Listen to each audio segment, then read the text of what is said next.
अस्सलाम वालेकुम।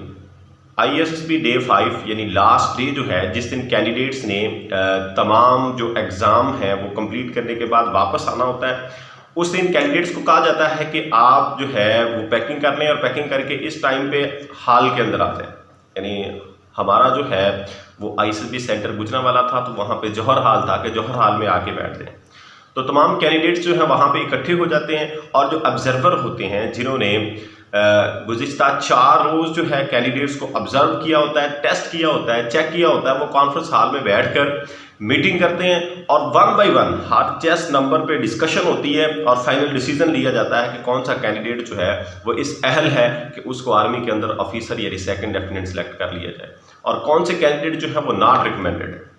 अब स्टैटिस्ट है, उसने अपनी टेस्टेज के हवाले से रिपोर्ट तैयार की हुई है, GTO ने अपनी तैयार की हुई है, डिप्टी प्रेसिडेंट ने इंटरव्यू के अंदर जो कुछ देखा है उसने अपनी रिपोर्ट तैयार की हुई।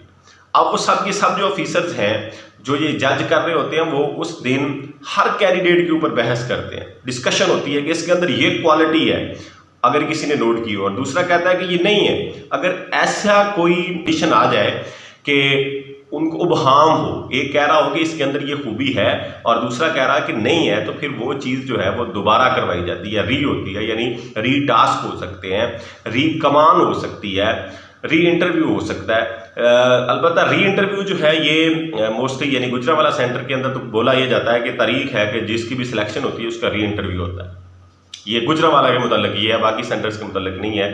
डायरेक्टली भी यानी बगैर किसी चीज़ के री किए भी कैंडिडेट सिलेक्ट हो सकता है। तो जिनकी कोई चीज़ री होनी हो, यानी री टास्क होनी है, री कमान होनी है या री इंटरव्यू होना है, जब उस चेस्ट नंबर की बारी आती है, यानी 1 बाय 1 वो डिस्कस कर रहे हैं, 1 2 3 4 5 6 7 ऐसे चेस्ट नंबर के लिहाज से।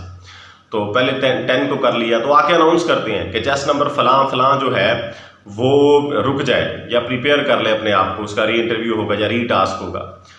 तो वो रुकते जाते हैं वो कैंडिडेट्स जो हैं। बाकी जो कैंडिडेट्स हैं जिनकी कोई भी एक्टिविटी री नहीं होनी है, उनको जो है वो जब कॉन्फ्रेंस मुकम्मल हो जाती है, मीटिंग मुकम्मल हो जाती है, तो उनको जो है वो आर्मी बसेस के अंदर बिठा के जो एरिया है कैंट का जिधर से पिक किया था वहीं पे ला के छोड़ दिया जाता है। उसके बाद वो अपने घरों को वापस रवाना हो जाते हैं। अब वो लोग जिनकी री एक्टिविटीज़ होनी है वो ISSB सेंटर के अंदर मौजूद हैं। अगर किसी का री टास्क होना है तो उसको कह दिया जाता है कि वो अपनी ड्रेसिंग जो है वो टास्क वाली पहन ले और जल्दी से फलां जगह पे जिधर टास्क होने उधर पहुंच जाए। फिर वहाँ पे उसको वो तमाम लोग इकट्ठे जज करते हैं। जो उसका हामी होता है उस कैंडिडेट का, इसके अंदर ये सलाहियत है, वो बताता है कि ये देखें अब ये इस तरीके से कर रहा है, और वहाँ पे प्रेसिडेंट भी मौजूद हो सकता है और बाज़ औक़ात नहीं भी हो सकता। लेकिन जो री इंटरव्यू जिनका होता है, यानी गुजरांवाला सेंटर के अंदर जो हुआ था, जो मेरा एक्सपीरियंस है वो मैं आपसे शेयर कर रहा हूँ। मेरा चेस्ट नंबर था 52, तो 51, 52, 53, 54 हम ये 4 जो हैं कंटिन्यूस चेस्ट नंबर ये इनकी सिलेक्शन हुई थी। हम जब प्रेसिडेंट रूम के बाहर जिधर हमारा री इंटरव्यू होना था वहाँ पे पहुँचे तो हदायत आई है कि चेस्ट नंबर 52। मैंने कहा जी आप जो है पहले हम चेस्ट नंबर के लिहाज से बैठे हुए, यानी 1 से लेकर अगर 60 तक चेस्ट नंबर है, उनमें से जो कैंडिडेट वहाँ पे बैठे हैं री इंटरव्यू के लिए, यानी 3 बैठा है, 7 बैठा है, 32 बैठा है, 44 बैठा है, चेस्ट नंबर के लिहाज से हम बैठे हुए थे रूम के बाहर। हमें हदायत दे दी गई थी कि इस तरीके से आपने इंटर होना है और दूसरी साइड में रूम है उसको आपने पुल करना है और बाहर निकल जाना। अगर आप पुश करेंगे तो वो लॉक हो जाएगा, फिर खुलेगा नहीं। यानी इस तरह की हदायत हमें पहले दी जा चुकी थी। इंटरव्यू जो है वो स्टार्ट हो गई, यानी जिसका चेस्ट नंबर पहले आता था वो अंदर चला गया।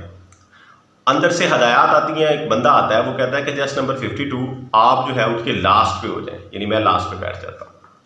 अब होता ही है कि हर 2 से 3 मिनट के बाद नया कैंडिडेट बुला लिया जाता है, वो अंदर जा रहे हैं। मैंने कहा ये तो बस यही समझ लें कि दुआ सलाम हो रही है, जैसा हमने सुना हुआ था कि गुजरांवाला के अंदर जिसकी सिलेक्शन होती है उसका री इंटरव्यू होता है और जस्ट प्रेसिडेंट ने उससे मुलाकात करनी होती है, मिलना होता है, नेम शेम पूछता है और इंटरव्यू एंड हो जाता है। तो हो भी ऐसा ही रहा था, मतलब हम मिल तो नहीं रहे थे, जो कैंडिडेट वापस आ रहा है उससे मिल तो नहीं रही, वो दूसरी साइड से निकल के जाके बस खड़ी हुई है उसमें जाके बैठ रहा है।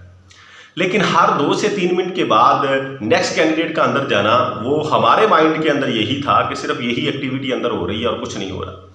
लेकिन जब मेरी बारी आती है, चेस्ट नंबर 52 की बारी आती है, तो मेरा जो री इंटरव्यू है वो 30 मिनट प्लस का होता है।